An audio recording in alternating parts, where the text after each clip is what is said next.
Here's a light. Sometimes I want it on, sometimes I don't. Voltage is available all the time. How do I control this light so it's not on 24 hours a day? With a switch. Here's another light. This one gets power from the battery anytime the ignition switch is turned to run, bulb test, or start. How do I control this light so it's not on constantly? Same answer, with a switch. When a switch is used in an electrical circuit like this, we call it a driver. Think of the switch as driving the device up here.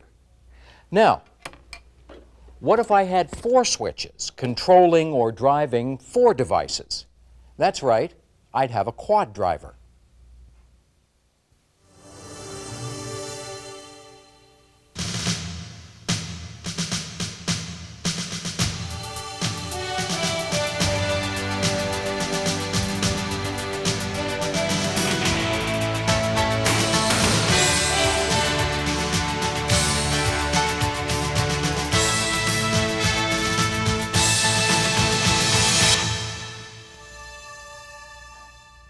Quad means 4, and driver means switch.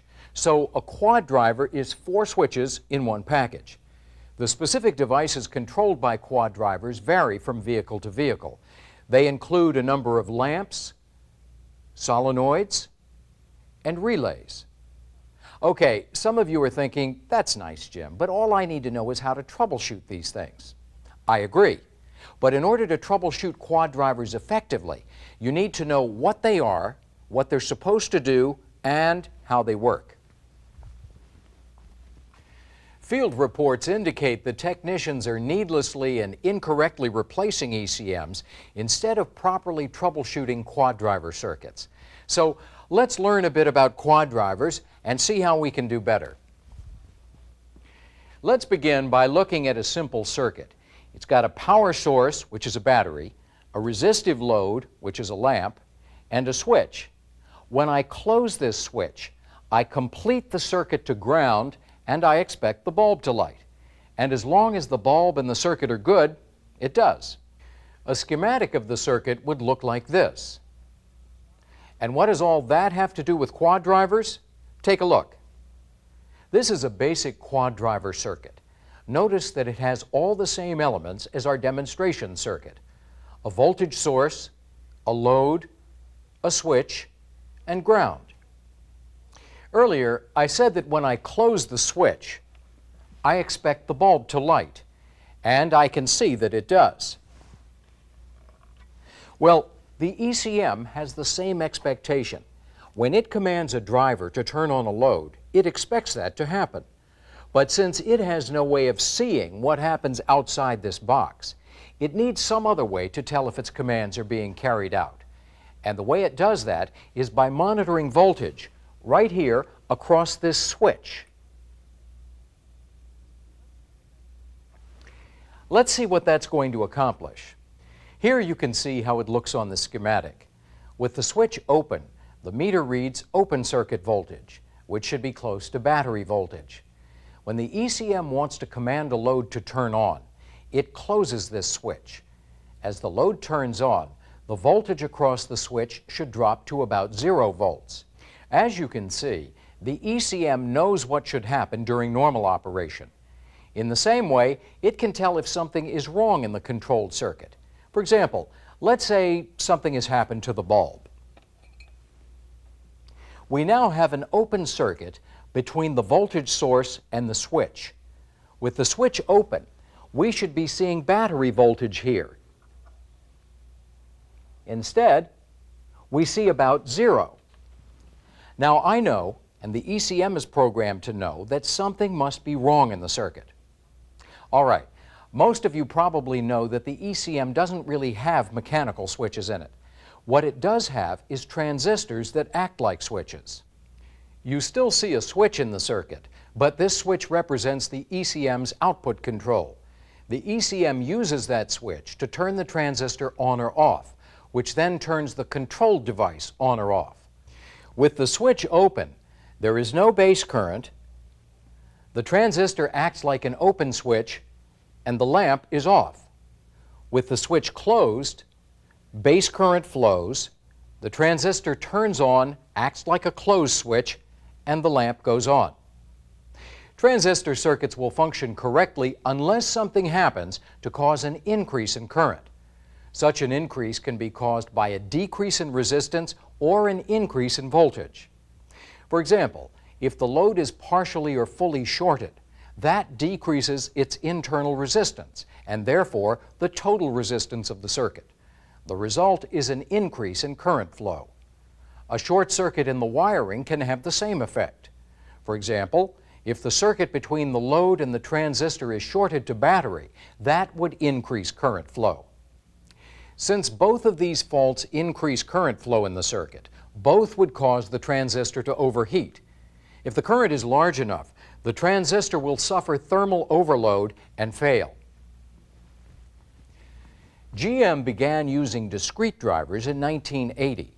Discrete means separate or by itself, meaning that there was a separate driver for each controlled device. A driver consists of a transistor and one or more resistors. This transistor and its resistors were placed inside the ECM as separate components mounted on the ECM circuit board. These drivers had no internal protection. Any fault in the controlled circuit that permitted excess current would cause the driver to fail. If it failed, the only way to fix one of these early failed drivers was to replace the whole ECM. For the 1982.5 model year, Delco Electronics introduced the first quad drivers. With a quad driver, you no longer have the separate transistor and resistor set mounted individually on the ECM circuit board. Instead, 4 drivers are packaged in a single container. When multiple solid-state components are placed in a single solid-state container, the resulting device is called an integrated circuit, or IC for short. Functionally, you can think of an IC as a miniature circuit board. The early quad drivers, like the discrete drivers they replaced, had no internal protection. In fact, a failure in one of the 4 controlled circuits could damage the whole quad driver and disable the other 3 controlled circuits. Again, the only way to fix a failed early type quad driver was to replace the whole ECM. Beginning with GMP4 ECMs, Delco Electronics changed to internally protected quad drivers.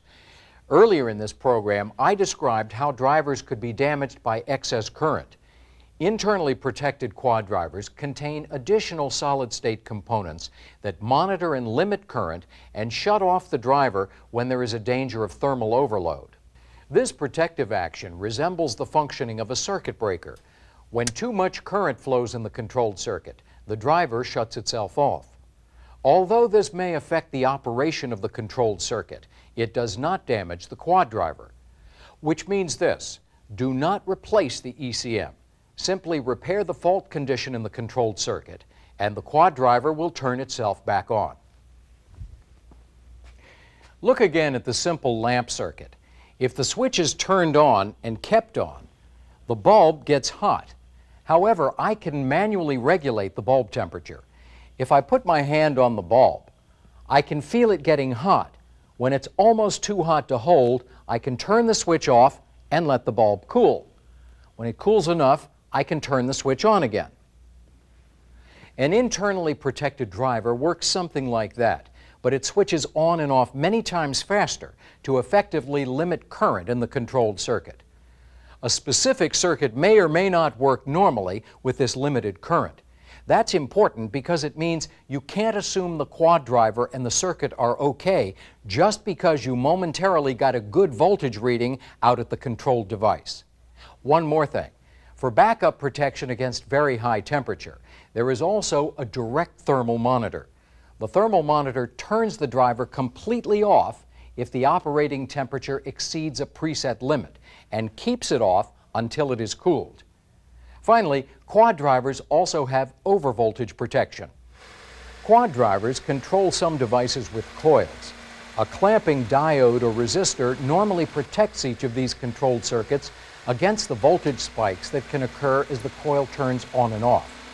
But if a clamping diode or resistor is damaged, an internal Zener diode prevents voltage spikes from damaging the controlling quad driver.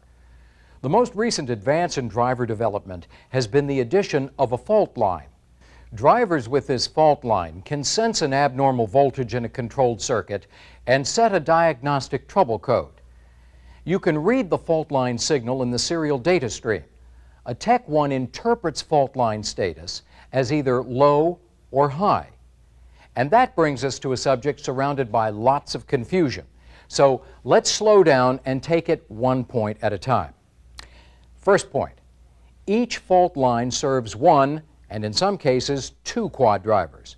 So when it comes to controlled circuits, most fault lines cover the status of not one, but 2, 3, 6, or however many circuits are controlled by the one or two quad drivers in question. Point 2.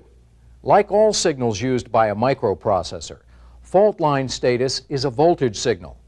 However, what the Tech 1 displays is not the actual signal. It is the programmed interpretation of that signal.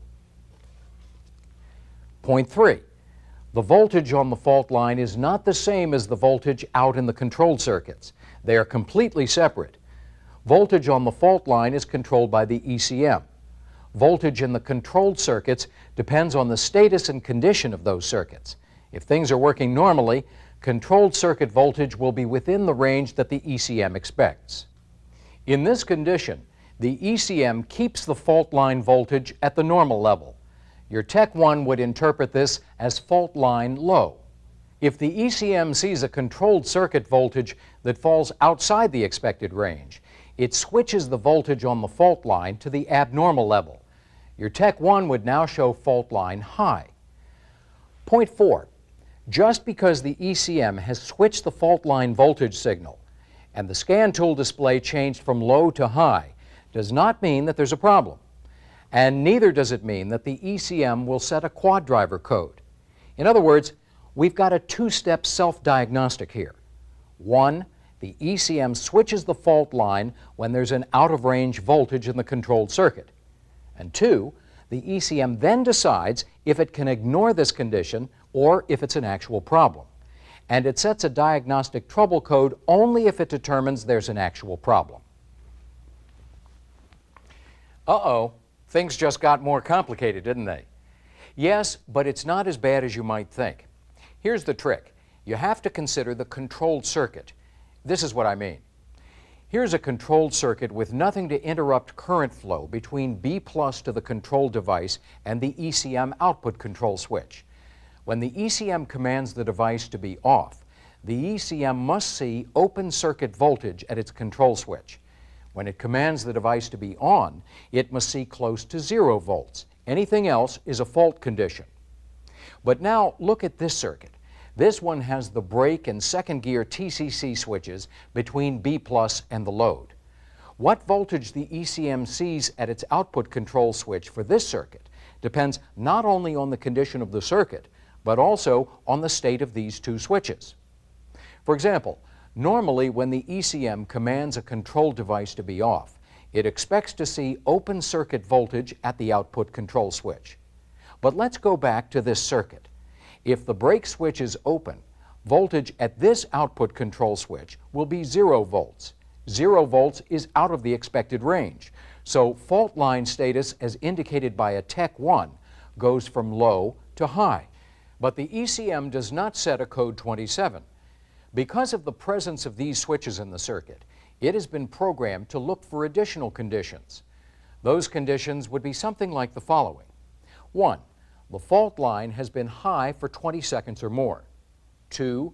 The TCC solenoid is commanded on. And 3. Battery voltage is greater than 10.5 volts. The ECM has been programmed to look for these conditions. The Tech 1 has not. So if you're looking only at the fault line, it's entirely possible for the Tech 1 to tell you there's a fault when the ECM knows there isn't. So what's the bottom line? Well, do use the Tech 1 to check fault line status when it's appropriate. But don't assume that there's a problem if you see the fault line go high. Refer to the schematic in section 6E or 8A to see what's in the controlled circuit. Also, read the 6E circuit description for the specific conditions that set the code. And finally, use the diagnostics in the service manual to isolate the fault. The diagnostic trouble codes that a given ECM or PCM can set vary by engine and model year. Code 26 is the most common, but you may also see codes 27, 28, and 56 associated with quad driver faults. Check your service manual for specific codes and appropriate diagnostic procedures for each vehicle. Remember, an internally protected driver either limits the current or shuts itself off completely to protect itself from damage. So an ECM failure caused by a fault in a driver-controlled circuit is rare. In other words, the appearance of a quad driver-related code does not mean there's a bad driver or that the ECM requires replacement. Keep in mind that most quad driver codes require you to determine which controlled circuit is causing the fault. The ECM doesn't know. That's why it's so important to use the service manual diagnostic charts. Okay, let's wrap this up. What's our objective? Fix them right the first time! Right. And how can you best accomplish that when you're troubleshooting quad driver controlled circuits? 1. Remember that today's quad drivers limit current and shut themselves off to prevent damage. 2. Assume that the most likely cause is a fault in the control device or circuit. 3. Use the service manual diagnostics to find that fault. Do those 3 things, and pretty soon they'll be calling you the quad driver expert in your shop. I'm Jim Scopolitis. See you next time.